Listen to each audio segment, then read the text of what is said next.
جہاں صنفی تضاد دور کرنے کے لیے اقدامات سے متعلق اجلاس صدر ڈاکٹر عارف الوی افتتاحی سیشن سے خطاب کر رہے ہیں۔ آرٹیکل 25 کہتا ہے کہ all citizens are equal before the state. بڑا اہم اپنے آپ ہی بات عیاں ہو گئی، مجھے اس کی وضاحت کرنے کی ضرورت نہیں۔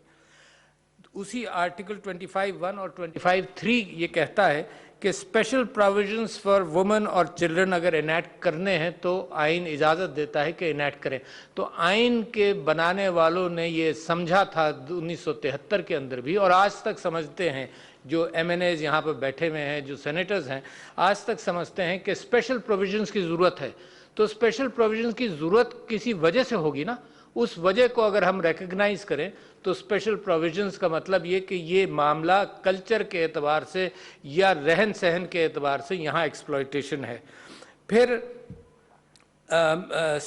آرٹیکل 34 کہتا ہے steps shall be taken to ensure full participation of women in all spheres of national life. That also guides us, and of course the honorable ministers who are here responsible for ministries, ان کو بھی یہ guidance ہے کہ قانون اور آئین کیا کہتا ہے۔ اس کے ساتھ پھر آئین نے آگے چل کر اسپیشل پروویژنز عورتوں کے لیے بنائے، ان کے لیے کوٹاز کا تعین کیا، کیونکہ یہ احساس ہے کہ معاشرے کے اندر اس بات کا امکان نہیں کہ عورت فیلڈ کے اندر الیکٹ ہو کر آ سکے، یا ایٹ لیسٹ رائٹ ناؤ۔ تو لہٰذا اسپیشل پروویژنس کی عورتوں کی پارٹیسپیشن اسمبلیز میں ہو، تو آئین نے آپ کے ساتھ یہ کیا۔ پھر جناح صاحب کا ایک جو دعوت نامہ تھا، اس کے اندر ہم نے ایک کوٹیشن بھی ڈالا کہ جناح صاحب نے تو، ایم اے جناح صاحب قائد اعظم نے تو یہ بھی کہا کہ دو طاقتیں ہیں، ایک سوارڈ کی اور ایک قلم کی، مگر ایک بہت بڑی طاقت ہے عورتوں کی۔ اور دوسرے میں صرف ان کو کوٹ کرنا چاہتا ہوں اس کی اہمیت کے اعتبار سے کہ انہوں نے کیا کہا۔ انہوں نے، اور یہ ہمارے اوپر لاگو ہے، میرے اور آپ کے دل کی آواز ہے کہ no nation can rise to the height of glory unless women are side by side. اور آگے چل کر انہوں نے کہا we are victims of customs. This is also important کیونکہ ہماری ڈیلیبریشنز کے اندر ہم اس بات کو بھی توجہ دیں گے کہ کسٹمز کس طرح سے روک رہی ہیں اس بات کو کہ عورت کی فل امپاورمنٹ ہو معاشرے میں، جو آئین جس کا وعدہ کرتا ہے، جس کا وعدہ اسلام کرتا ہے۔ اور ساتھ ساتھ قائد اعظم نے یہ بات کہی جو بڑی اہم ہے، وہ اس وجہ سے نہیں ہے کہ اس کے اندر کوئی دقیانوسی عنصر ہے۔ women are shut up in the four walls of our house. ان کا مطلب یہ ہے کہ اگر وہ نکلنا چاہیں کام کرنے کے اعتبار سے تو ہماری کسٹمز نے، ان کا یہ کوٹ میں نے بتایا آپ کے سامنے کہ women are shut up. اب جناب ہم کیا چاہتے ہیں؟ اب میں آپ کے سامنے رکھوں کہ جس کے اندر آپ سب کی کوآپریشن کی ضرورت ہے۔ This is a cooperative brainstorming session and a day، جس کے اندر آپ کے خیالات کا کچھ اندازہ گورنمنٹ کو ہو، اسٹیٹ اس کا اہتمام کر رہی ہے، آپ کے خیالات کا اندازہ ہو تاکہ کوآپریٹو ایفرٹ ہو، کیونکہ کبھی کبھی پچھلے سال 2 سال کے اندر ہم نے بہت کنفرنٹیشنل کیفیت دیکھی ہے، اور میری سمجھ میں یہ نہیں آتا تھا کہ 95% ایشوز، یہ ایون 98% آف ایشوز میں عورتوں کے حوالے سے اتفاق ہے۔ 2-4% میں اگر کانفلکٹ ہوگا تو میڈیا کانفلکٹ کو زیادہ پکڑ لیتا ہے۔ تو میں چاہتا ہوں کہ ایک کنسٹرکٹیو ڈائیلاگ ہو۔ سب سے پہلے قانون کے اعتبار سے فروغ نسیم صاحب، آپ کے سامنے ہم اپنی بات رکھنا چاہتے ہیں کہ پراپرٹی رائٹس کا ذکر ہو گیا۔ دوسرے یہ کہ خواتین کے حوالے سے security in the legal forums, تھانے کچہری سے بات شروع ہوتی ہے، عورت انسیکیور محسوس کرتی ہے، میری بچی میری بیوی بھی جائے اگر تھانے تو میں انسیکیور محسوس کروں گا کہ نہیں اس کے ساتھ مجھے جانا چاہیے۔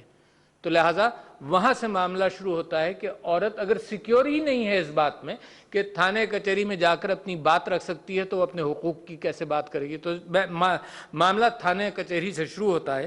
اسی حوالے سے 2 بڑے ایشوز ہیں جس کے اندر قانون اور انصاف اگر تاخیر کرتا ہے تو اس میں عورتوں کا سارے پاکستان کے اندر ایشو بنتا ہے، طلاق اور خلا کے اعتبار سے مسلسل ہم سنتے رہتے ہیں۔ تو اس کے اندر ایکسپیڈینسی اور کوئی نہ کوئی ٹائم ریلیٹڈ معاملات ایسے ہوں کہ آسانیاں پیدا ہوں کہ کم سے کم انصاف مل جائے۔ انصاف 10 سال اور 5 سال اور 20 سال چلے نہیں، انصاف عورت کو جیسے مرد کو ملتا ہے ویسے انصاف عورت کو ملے۔ اسپیشلی جیسے مرد کا انصاف آپ بڑھائیں گے تو ضرور بڑھاتے رہیں گے، انصاف کی ضرورت ہے، مگر یہ کہ عورت کو اتنا تو مل جائے جتنا مرد کو ملتا ہے۔ پھر میں جو بات کرنا چاہتا ہوں وہ سیکیورٹی اس کی معاشرے کے اندر ہر اعتبار سے قانون موجود ہے یا نہیں ہے. ہراسمنٹ کے اعتبار سے کیا ہوتا ہے. میں وفاقی محتسب ہراسمنٹ کے پریسیڈنسی کے نیچے آتی ہیں, مگر یہ کہ وہ کیسز کے اعتبار سے سارے پاکستان میں اگر سال میں صرف 300-400 کیسز اگر آئیں تو اس کا مطلب عورت گھبراتی ہے وہ ہراسمنٹ کے کیسز لانے میں بھی. لہٰذا دیر شوڈ بی سم, اور جب آ جاتی ہے وہ تو بڑی بہادر ہے جو لے کر آ جاتی ہے اس بات کو. معاشرے میں بہت عام ہے ہراسمنٹ, مگر اس کو انصاف کی کٹہرے پر اور دہلیز پر اس کو کھٹکھٹاتے ہوئے بھی گھبراہٹ ہوتی ہے. پھر وائلنس کے اعتبار سے ڈاکٹر مزاری آپ دونوں کو مبارکباد دیتا ہوں کہ آپ نے وائلنس کے اوپر, اگر جینڈر بیس وائلنس کے اوپر بڑا کام کیا. منسٹر صاحب, لاء منسٹر صاحب اور ڈاکٹر شیریں مزاری, اور ریپ کے قانون کے اوپر یہ بھی آپ مبارکباد کے مستحق ہیں. اوپینین ہم چاہتے ہیں آپ سے. تعلیم کے حوالے سے شفقت محمود صاحب میرے بھائی میرے دوست, گرل کے ڈراپ آؤٹس, عورتوں کی ڈراپ آؤٹس جو تعلیم کے اندر ہو رہی ہیں اس کے متعلق یقیناً آپ کا پلان ہوگا. And this audience and Pakistan کی عورت یہ جاننا چاہے گی کہ اس کے اندر کیا گولز ہیں. اور ہم جب بات کریں گے تو صرف آئیڈیلز پر نہیں, آج جب آپ لوگ اپنی ریکمنڈیشنز دیں گے تو یہ کہ یہ ہونا چاہیے, ہم سب جانتے ہیں یہ ہونا چاہیے, اس کے اندر آپ کا ایک اشتراک ہوگا ان منسٹرز کے ساتھ اور ان کو ریکمنڈیشنز, اور ان سے ہم درخواست کریں گے, آج کی محفل میں بھی کریں گے اور انشاءاللہ چند مہینوں بعد دوبارہ کوئی محفل کا تعین کیا جا سکتا ہے جس کے اندر وہ ٹائم لائنز آ جائیں. بھئی کوئی چیز ہم 10 سال تک نہیں کر سکتے, چلو 5 سال میں کریں گے, اور پرائرٹائزیشن ہو جائے ان کے ذہنوں میں.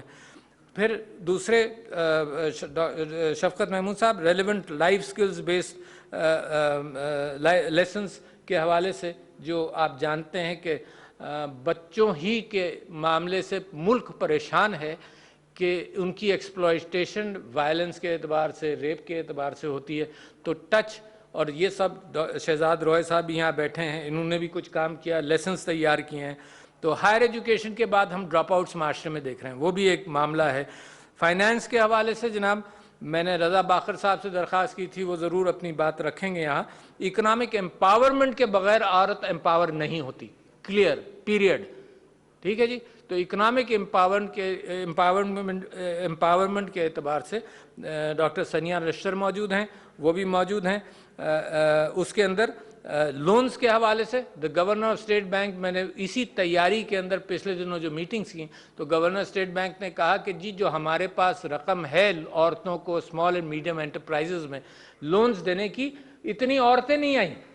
تو لہٰذا I want to encourage N G Os to make sure کہ عورتیں اپنے کاروبار کے اعتبار سے اسمال اینڈ میڈیم انٹرپرائز میں جو پاکستان نے سہولیات آپ کو دی ہیں اس کے لیے لوگ آگے بڑھیں اور آپ اس کو ارینج کریں. ڈیجیٹل اکاؤنٹس کے حوالے سے خواتین اکاؤنٹس کھولیں. ڈاکٹر سنیا نشتر بیٹھی ہیں کہ احساس پروگرام کے حوالے سے کیا کامیابیاں ہوئیں اور کن چیزوں کی ضرورت ہے. ڈاکٹر فیصل سلطان صاحب, ڈاکٹر فیصل سلطان, یہاں ہیلتھ کے حوالے سے بہت بڑا ایشو ہے میل نیوٹریشن کا. دیکھیے قومیں ترقی نہیں کرتی تعلیم نہ ہو اور صحت خراب رہے, تو اس کے اندر وی نیڈ ٹو نو کہ میل نیوٹریشن کے اوپر کیا پروگرام ہے, how can society help you, society کے ساتھ اس کا پرچار کیسے کریں. Frequent pregnancies is an issue which keeps the women, ہم سمجھتے ہیں کہ breast feeding is an alternate. Nutrition کے حوالے سے بھی بریسٹ فیڈنگ پر بھی ہم نے کام کیا اور علماء کو انوالو کر کے یہ کام کر رہے ہیں.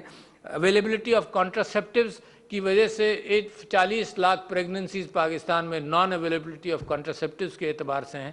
تو we are allowing the system to lead to women malnutrition اور ان کی فریکوینٹ پریگننسیز کے اعتبار سے ان کا participation in the economic life of the country is hundred. اچھا جی, اب آخر میں آپ کو 4 باتیں بتانا چاہتا ہوں. کوئی بھی کام معاشرے میں اور کوئی بھی کرائم یا اچھی بات کرنے کے لیے 4 عناصر بڑے اہم ہیں. پہلا عنصر ایمان کا ہے, وہ اندر سے یا تو مجھے انکریج کرتا ہے اچھے کام کرنے کے لیے یا ڈسکریج کرتا ہے برے کام کرنے سے. تو سب سے بڑی طاقت ایمان کی طاقت ہے, اور اسلام ہمارے ہاں آئین کے حوالے سے, ہمارے بلیف کے اعتبار سے, ریاست کے اعتبار سے ہمیں بہت اچھے ایتھکس اور گولڈن پرنسپلز دیتا ہے. تو اندر سے یہ بات ایمان کی نکلتی ہے. دوسری چیز کلچر کیا کہتا ہے, یعنی بعض جرائم ہوتے ہیں اس وجہ سے کہ کلچر اگنور کرتا ہے, وہ جرائم ہونے دیتا ہے. اور بعض جرائم نہیں ہوتے کیونکہ کلچر ان کو بہت برا سمجھتا ہے. تو کلچر کے اعتبار سے یہ قدم قدم ہم ساتھ چلیں گے, اور کبھی کبھی آپ کو احساس ہوگا قائد اعظم نے کہا کہ کلچر ہمارے لیے رکاوٹ ہے عورتوں کے حقوق کے حوالے سے. تیسری چیز ہے قانون. قانون ہے یا نہیں ہے؟ اور پاکستان کا طریقہ کار یہ ہے کہ جب میں اسمبلی میں بھی تھا تب بھی میں سمجھتا تھا کہ we have enough laws, is the implementation of the law. Implementation قانون کا جو ہے وہ کمزور ہے. تو قانون ہے یا نہیں ہے, تیسرا آنسر ہوا. اور چوتھا آنسر وہی جو میں نے آپ سے کہا کہ امپلیمنٹیشن اس کا نہیں ہو تو قانون بھی بیکار ہے. قانون ہے, امپلیمنٹیشن بھی بے انتہا ضروری ہے. تو ہم ان 4 پہیوں پر اپنا کام کرنا چاہتے ہیں, اور ہم یہ سمجھتے ہیں کہ آج جب آپ چھوٹے گروپس میں بھی بیٹھیں تو ایک کنسٹرکٹیو اعتبار سے, پرائرٹیز کے اعتبار سے آپ سجیسٹ کیجئے کہ کیا ہونا چاہیے. کچھ ہے, یہ صرف ایک کمیونیکیشن ہے, everybody knows those points, کوئی انوکھا پوائنٹ کبھی نہیں آتا, پرائرٹیز آ جاتی ہیں کہ یہ یوں کے بجائے یہ پرائرٹیز ہوں.